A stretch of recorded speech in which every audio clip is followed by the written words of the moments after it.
రైతు సోదరులకు అందరికి నమస్కారం. మనం గత వీడియోలో ఈ చేను చూపించాం, సూపర్ బంటి చేను అని చెప్పి హరికర గ్రామంలో చూపించాం. మనము ఏ విధంగా కాయ సెట్ అయింది, ఏ విధంగా బోల్ సెట్ అయింది, ఏ విధంగా పంగకి ఎంత దూరం ఉంది, ఎంత దగ్గర ఉంది అని కూడా చూపించాం మనము. అదే చేనులో ఈరోజు మనం ఉన్నాము. ఏ విధంగా కాయ పగిలిందో ఒకసారి చూడండి. మీరు ఎంత నీటికి పగిలిందో కూడా చూడండి. 5 గవ్వలు పగిలింది. మీరు ఏ విధంగా పగిలిందో కూడా చూడొచ్చు. కొన్ని చోట్ల 5 గవ్వలు, కొన్ని చోట్ల 4 గవ్వలు పగిలింది.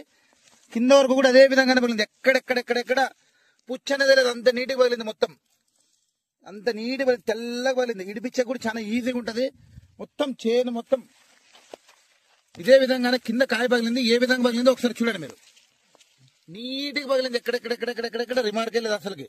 పత్తి పగలడంలో మాత్రం సూపర్ బంటికి సాటి లేదు అసలుకి. అంత నీటికి పగిలింది. గత వీడియోలో మనం ఈ చెట్టుని కొలిచి ఎన్ని కాయలు ఉన్నాయనేది మనం చెప్పాము. చెట్టుకి 140 కాయల దాకా చూపించాం మనం దీంట్లో సూపర్ బంటిలో. అదే విధంగానే ఇప్పుడు కాయ పగిలింది. ఏ విధంగా పగిలింది అనేది ఒకసారి మీరు చూడండి. నీటికి పగిలింది చూడండి కాయ మొత్తం అంతా.